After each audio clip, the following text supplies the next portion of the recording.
وما أرسلناك إلا رحمة للعالمين. وقال الله تبارك وتعالى: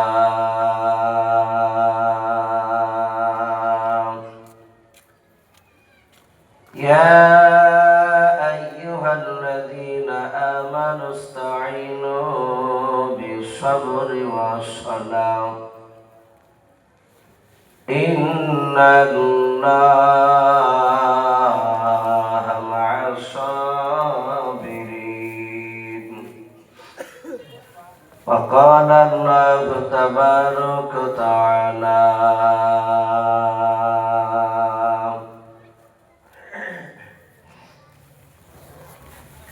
وعن أبي هريرة قال النبي صلى الله تعالى عليه وسلم: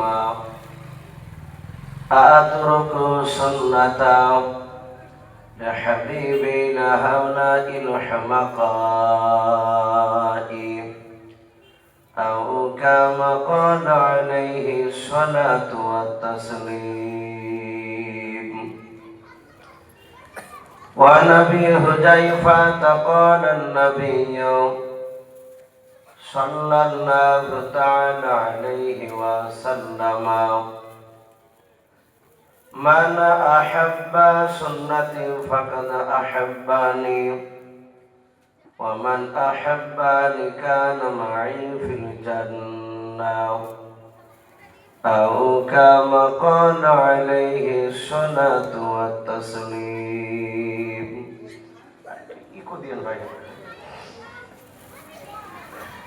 إن الله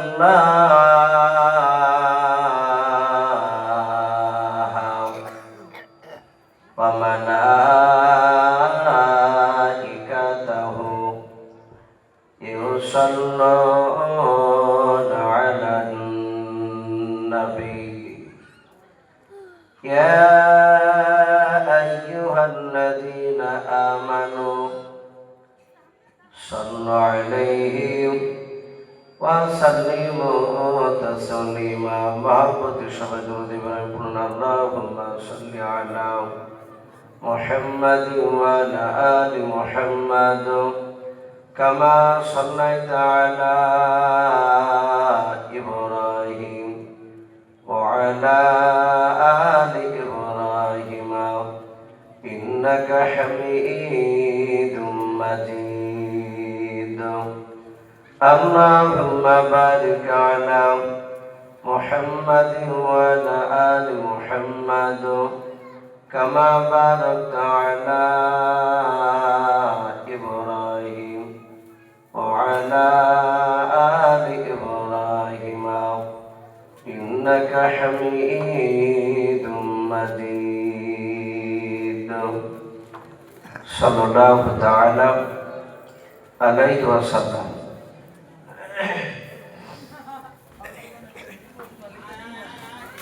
কে আসনা বলে এই পৃথিবী হলো উজালা,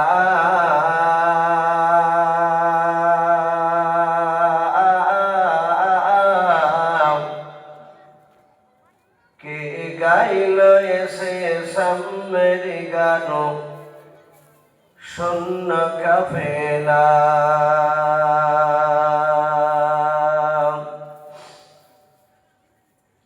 কে আসনা বলে এই পৃথিবী হলো উজালা,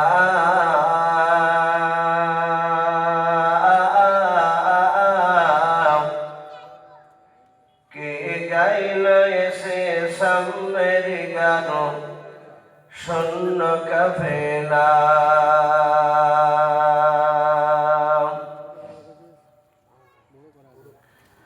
ও হাশমে মক্কি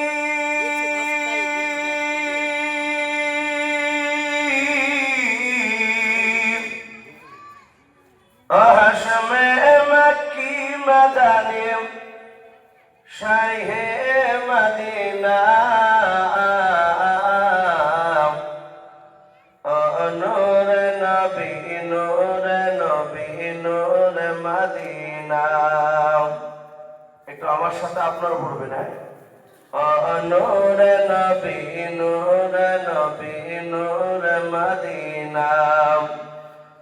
আসনা বলে এই পৃথিবী হলো উজালা,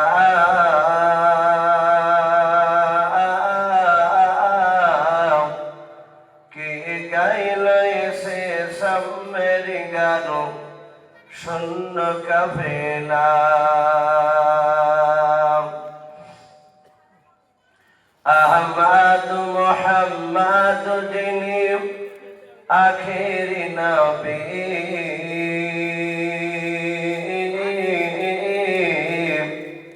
যার অশিলাতে সৃজন হলো এ সুন্দর পৃথিবী। বলো সুবহানাল্লাহ। আহমদ মোহাম্মদ যিনি আখেরি নবী,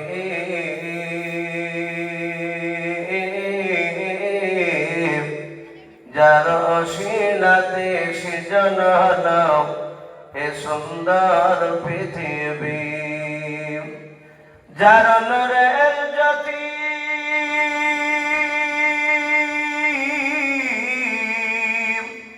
যার নূরের জ্যোতি দেখে রবে হয়ে যায় নবীর দিবানা।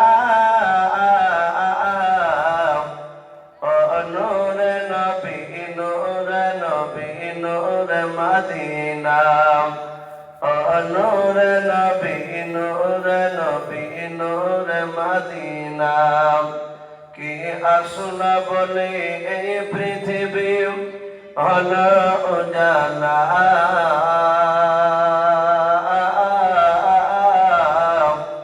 কে গাইল এসে সামের গান শূন্য কাফেলা।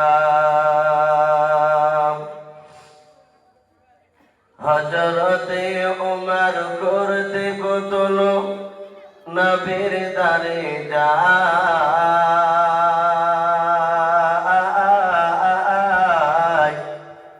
আর নোরানি তার চেহারা দেখে উমর ফিদা হয়ে যায়। আর একবার মহব্বত বলুন সুবহানাল্লাহ।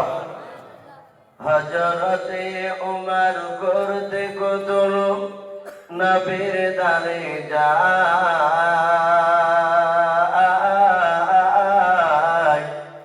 আর নোরানি তার চেহারা দেখে উমর ফিদা হয়ে যায়। যার মায়াবী চেহারা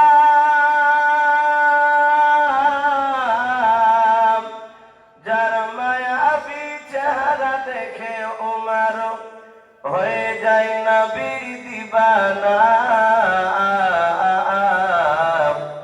ও নূরে নবী নূরে নবী নূরে মদিনা, কে আসনা বলে এই পৃথিবী হলো উজালা,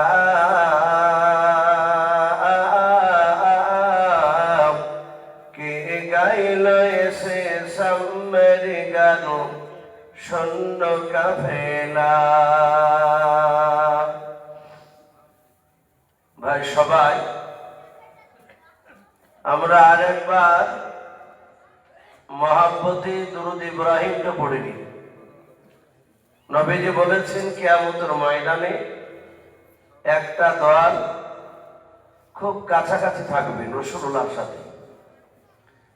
নবী এভাবে দুটো আঙুলকে জোড়া করে দেখালেন, যেমন আপনারা দেখতে পাচ্ছেন আমার আঙুল দুটো।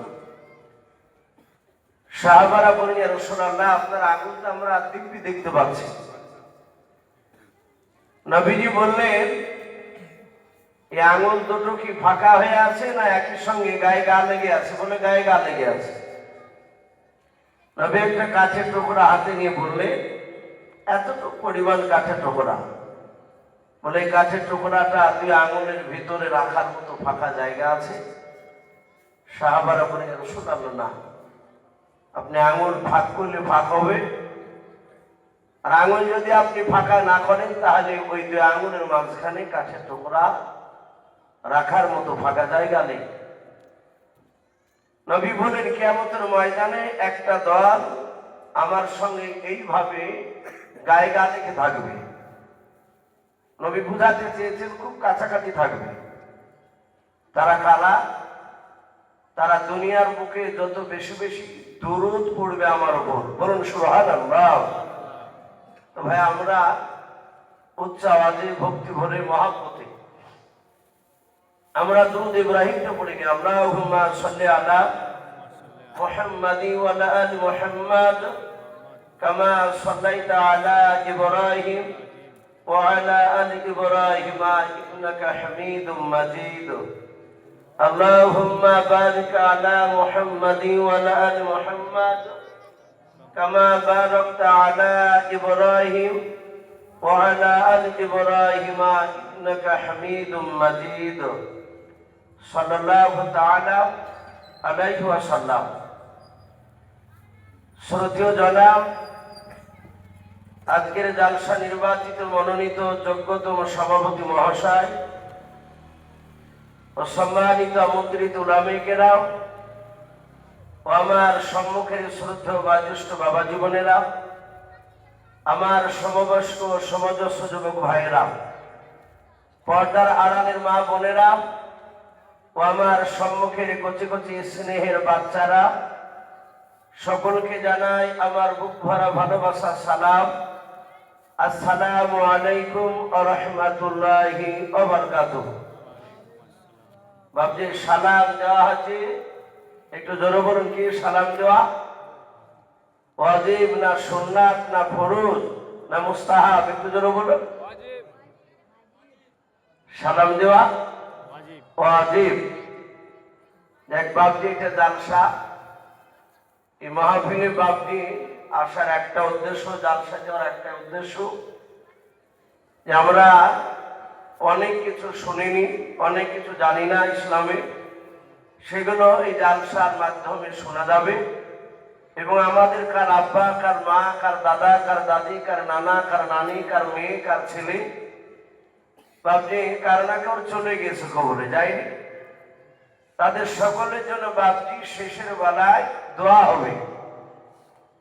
এবং আপনাদের এটা সোজা পড়ে, এই পাড়াটার নাম কি? গ্রামটা ফেরদো হাজিপাড়া। ফেরদো হাজিপাড়া, ফেরদো হাজিপাড়া।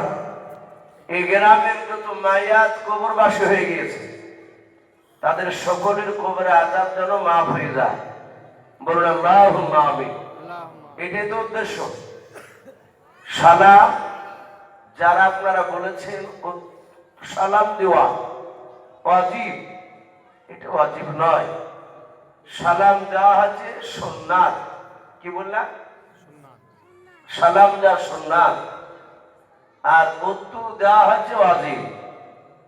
আপনি দিলে, আপনি সালাম দিলে দেওয়াটা সুন্নাত, আর যার কানে আওয়াজ যাবে সালাম, ওনার উপরে বাপটি ফিরিয়ে দেওয়া ওয়াজিব হয়ে যাবে।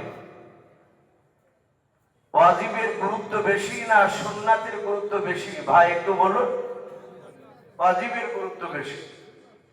প্রথমে ফরজের গুরুত্ব, তারপরে ওয়াজিবে, তারপরে সুন্নাতে, তারপরে মুস্তাহাব, যাকে নফল বলি আমরা। তাহলে সালাম দেওয়া হচ্ছে বাপটি সুন্নাত, উত্তর দেওয়া হচ্ছে ওয়াজিব।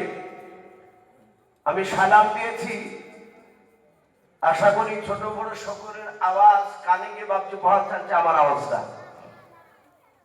কিন্তু আপনাদের উত্তরটা বাপজি আমার কানে এসে পৌঁছায়নি। এখন বলবেন, ইসু ভাই আপনি মাইকে দিয়েছেন, এই জন্য আপনার আওয়াজটা জোরে হয়েছে, আমরা তো মাইকে দিই নাই। আমি অনেকে ঠোঁটের দিকে তাকালাম, কারো নড়লো কারো নড়লো না। বাপজি সালাম আমি জোরে নি। আপনারা অনেকে আমার বক্তব্য বাপজি এসে শুনলাম এখানে, এসো ভাই আপনার ওয়াজ আমি দোকানে সব সময় বাজাই। অনেকে ইউটিউবে আমার ওয়াজ শুনেছে, বাস্তবে না দেখলে আজ দেখতে পাচ্ছেন আপনারা। আমি একদম বাস্তব কথা বলছি ভাই, আমি জোরে এই কারণে আমি নি। এখানে যদি আপনাদেরকে সালামের উত্তরটা সঠিকভাবে দিতে বলি, কেউ বলবে আলাইকুম সালাম, কেউ বলবে ওয়ালাইকুম সালাম। আবার এখন ডিজিটাল সালাম উঠেছে, বাপজি বলে এই চাচা, এই চাচা বলে হাতের ইশারায় সালাম হয় কি হয় না কথা বলে। এই চাচা বলে ডাকতে গিয়ে আপনার আওয়াজ চাচার কানে গিয়ে পৌঁছে ভাবে ঘুরিয়ে তাকাচ্ছে। তাহলে যখন চাচা বলে ডাকা যে হাত দিয়ে এমনি করে মাথা নড়াচ্ছে আর হাতের ইশারা, ও বুঝাতে চেয়েছে যে আমি সালাম দিলাম। তাহলে চাচা বলে ডাকাচ্ছে বাপজি হাতের ইশারা না দিয়ে আসসালামু আলাইকুম চাচা, এটা বলা যাবে না? এটা হচ্ছে সুন্দর সালাম। আমরা অনেকে বাপজি উত্তর দিতে জানি না। তাই ভাই আমি দ্বিতীয়বার সালাম দিব ভক্তি ভরে মহব্বতে। ছোট বড় সকলেই সালামের উত্তর দিবে।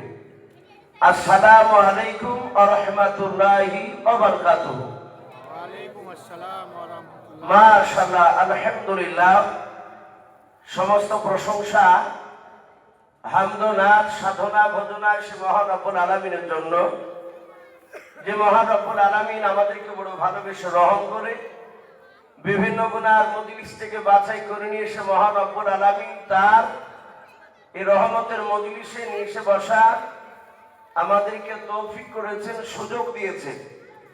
আমরা বসতে পেরেছি বাপজি, এটা আমাদের বাহাদুরি কথা বলে? এটা আমাদের বাহাদুরি নয়। আমরা যে ইচ্ছাকৃত এসেছি তাও না। আপনাদের এই গ্রামে প্রচুর বসিত বাপজি, ঘন বসিত খুব। দেওয়ালে দেওয়াল থেকে ঘরে ঘর লাগিয়ে বাপজি বাড়ি সব দেখছে আপনাদের এগুলোতে। আমাদের মুর্শিদাবাদ, আমার যেখানে বাড়ি দৌলতাবাদ থানা ঘাসিপুর গ্রাম, কোনদিন যদি যান দেখতে পাবেন এক একটা মানুষের বাড়ি। যেমন আমার বাড়ি যেখানে, আমার বাড়ি থেকে না হলে বাপজি 20 বিঘা জমির মাথা তার একজনের বাড়ি, কারো হাতে 100 বিঘা জমির মাথাতে বাড়ি, একদম পাতলা ঘর। মানুষের সংখ্যা খুব কম আমাদের এলাকায়, কাজ করি আর অন্য সাইডে আছে। তো বাপজি সবাই যদি একটা করে আসতো এই পাড়ার বাড়ি পিছু, আমার মনে হয় এই জায়গাগুলোতে জায়গা হতো না। কিন্তু নবী বলেছেন আল্লাহ যাকে ভালোবাসবেন মহান রব্বুল আলামিন তার মহব্বতের বান্দা বান্দিকে এরকম রহমতের মজলিসে নিয়ে এসে বসে দিবে। তাহলে আমরা বাপজি এখানে বসতে পেরেছি, এই করোনা কার দয়া? একটু কথা বলে আল্লাহ, আমাদের আল্লাহ। তাই সেই মহান রব্বুল আলামিনের দরবারে শুকরিয়া স্বরূপ আদায় করে বলুন আলহামদুলিল্লাহ। আর একটু প্রাণ ভরে বলুন আলহামদুলিল্লাহ। তারপরে পরে আপনার আমার নবী, যিনি ধর্মের গুরু, বিশ্ববরণ্য নেতা, নবীকুল শিরোমণি পয়গম্বর আযম, যিনি সাইয়্যিদুল মুরসালিন ও খাতামুন নবিয়্যিন, যিনি হাবিবে কিবরিয়া আশরাফুল আম্বিয়া, যিনি হায়াতুন নবী, জিন্দা নবী জনাবে মুহাম্মদুর রাসূলুল্লাহ সাল্লাল্লাহু তাআলা আলাইহি ওয়াসাল্লামের উপরে অগণিত দরুদ ও সালাম বর্ষিত হোক, আল্লাহুম্মা আমিন। ইসলাম দরদে বাপজি ভাইরা, আমি আপনাদের সম্মুখে কোরআন কারীম থেকে বেশ কয়েকটা আয়াত টুকরা পরিবেশন করেছি, তেলাওয়াত করেছি। তারপরে পরে নবীজির পবিত্র জবান থেকে মাত্র 2টা হাদিসের টুকরা পাঠ করেছি। ইনশাআল্লাহ যথাসময়ের মধ্যে আমার বক্তব্য করব, কারণ আমার পরে আর মনে হয় বক্তা নেই। আছে? আমি লাস্ট বক্তা।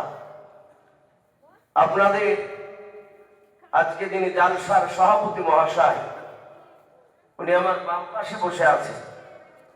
হাজী সাহেবরা বলছিলেন ওনার চেহারা দেখে বাপজি নিঃসন্দেহে ভালো মানুষ। ওনার চেহারাতে নূর যেটা পাওয়া যায় ইমানদারের ভিতরে, সেটা একটু অনুভব করা যাচ্ছে।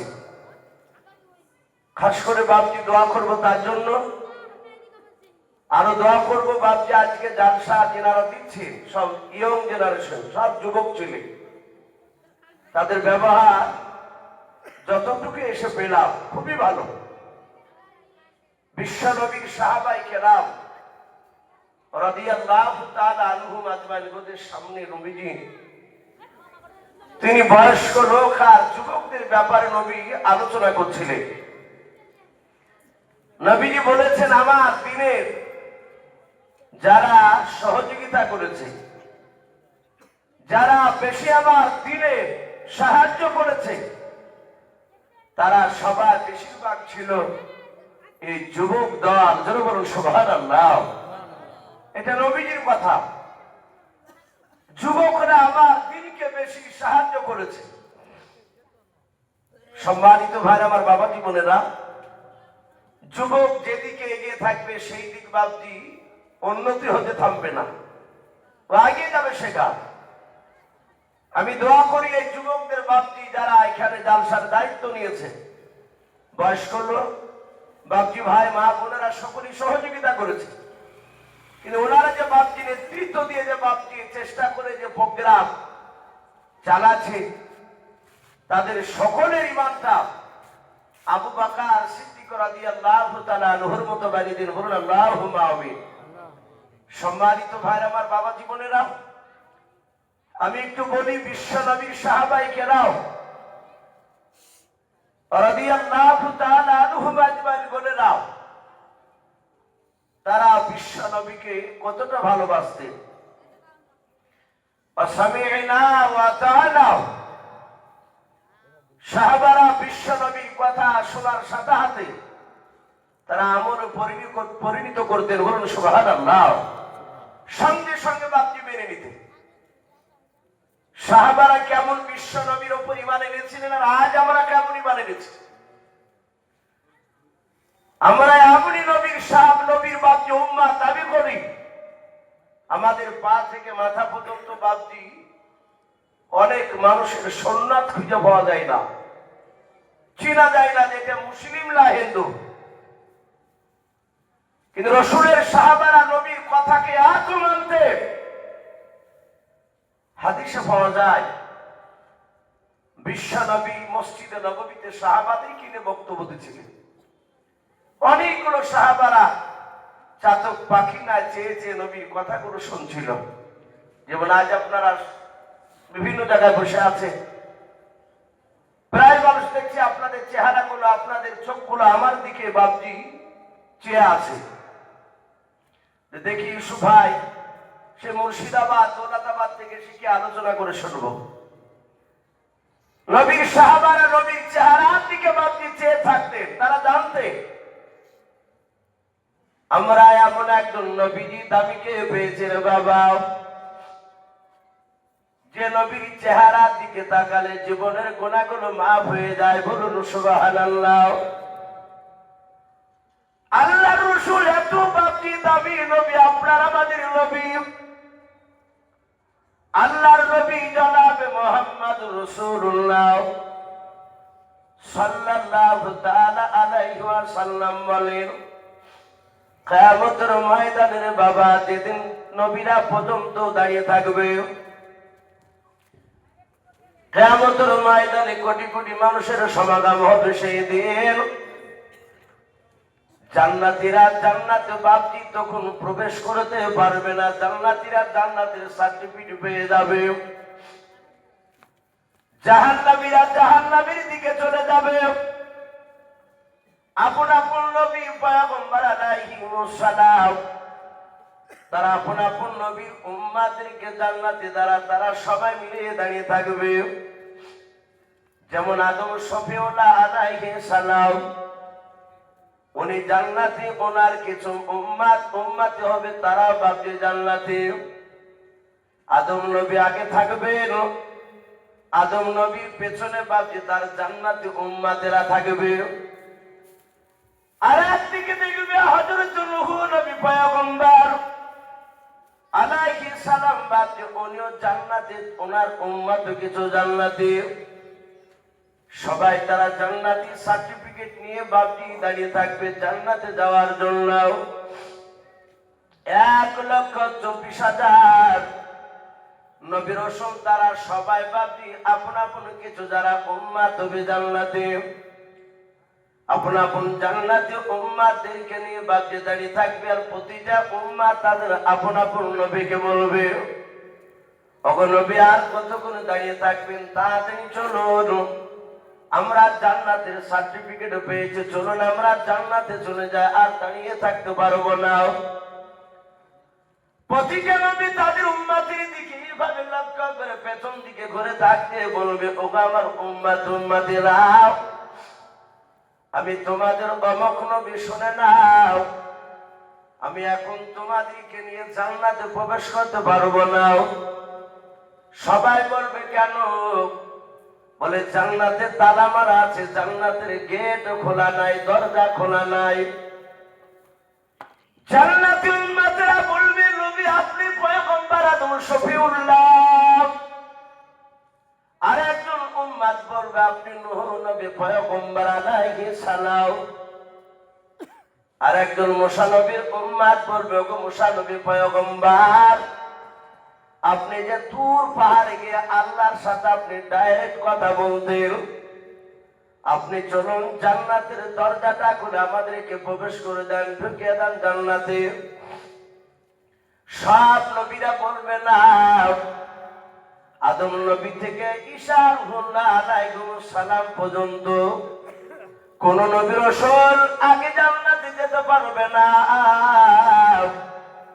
তাদের কোন উম্মত আগে জান্নাতে যেতে পারবে না।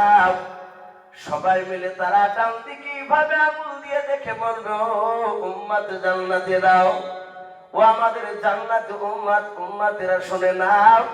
ওই দেখো হযরত আখির জামানার পয়গম্বর জনাব মুহাম্মদ রাসূলুল্লাহ সাল্লাল্লাহু তাআলা আলাইহি ওয়াসাল্লাম, ওই নবীজি আর নবীজির উম্মত আগে জান্নাত না যাওয়া পর্যন্ত কোন নবী রাসূলরা এবং তাদের উম্মত জান্নাত যেতে পারবে না। জোরে বলুন সুবহানাল্লাহ, বলুন নারে তাকবীর। ও বাচ্চু ভাইরাও, এত বড় দামি নবীর আমরা উম্মত হতে পেরেছি রে বাবা। দুনিয়ার মুখে এক না তুই না রে বাবা। অনেক নবী রাসূল তারা দিনের দাওয়াত দিতে গিয়ে তারা আল্লাহকে ডেকে বলেছিলেন, আল্লাহ আমাকে তুমি যদি নবী রাসূল করে যদি না পাঠিয়ে দাও, সেই জামানার বিশ্ব নবীজির যদি উম্মত করে আমাকে পাঠাতে গো আল্লাহ, আমি নবী রাসূল হতে যা খুশি হয়েছি এর চেয়ে ডবল খুশি আমি বিশ্ব নবীর উম্মত হতে পারলে হতে পারতাম। বলুন সুবহানাল্লাহ। ও বাচ্চু ভাইরাও, এইভাবে দুনিয়াতে এক নাই দুই নাই 53টা নবী রাসূল তারা দোয়া করেছিলেন, আল্লাহ আমাকে নবী রাসূল করে না পাঠিয়ে সেই জামানার নবী রাসূলের উম্মত করে পাঠালে ভালো হতো। কিন্তু মহান রব্বুল আলামিন মাত্র দুনিয়ার বুকে একটা নবী রাসূলের বাপকে কথা কবুল করেছিলেন। অনেকে বাপকে আপনাদের হয়তো জানা আছে, নাম শুনেছেন, হযরত ঈসা রূহুল্লাহ আলাইহিস সালাম। শুনেন নাই? এই ঈসা নবী আলাইহিস সালাম উনি দুনিয়ার বুকে বাপকে এসেছিলেন, কে এসেছিলেন না একটু জোরে বলুন। উনি এসেছিলেন দুনিয়ার বুকে বাপকে কলমার দাওয়াত দিয়েছেন। ওনার বিয়ে হয় নাই, উনি ইন্তেকালও বাপকে করেন নাই। আল্লাহ রাব্বুল আলামিন জিন্দা অবস্থায় আসমানে বাপকে ওনাকে ডাইরেক্ট তুলে নিয়েছেন। কিয়ামতের আগে ঈসা আলাইহিস সালাম তিনি দুনিয়াতে আসবেন। ও বাপজি ভাইয়েরাও, ক্লাস 3 কিংবা 4 বাপজি একটা বইয়ে দেখবেন যিশু খ্রিস্ট বলে বাপজি তার নাম পাওয়া যায়। শুনে তাকে চড়ানো হয়েছিল। এইভাবে দেখবেন কাটে দুই দিকে হাতে পেরেক বাঁধা আছে, পায়ে পেরেক বাঁধা আছে। কিন্তু বাবা ওরা বলে ঈসা নবীকে হত্যা করে দিয়েছে তারা, কিন্তু না না রে বাবা, ঈসা নবীকে হত্যা করে নাই। ঈসা নবীকে যারা হত্যা করতে গিয়েছিল তার মধ্যে থেকে একজন বেঈমানের চেহারা খানাও আমার ঈসা নবীর মতো বাপকে আল্লাহ বানিয়ে দিয়েছিল। অরিজিনাল ঈসা নবীকে আল্লাহ আসমান উঠে নিয়েছেন, তিনি আসবেন। ও বাপজি ভাইরা, ঈসা নবী কেন দুনিয়ার বুকে আবার আসবেন তার ব্যাপারে বাপজি কোরআন শরীফে বাপজি পাওয়া যায়, হাদিসে পাওয়া যায়। ঈসা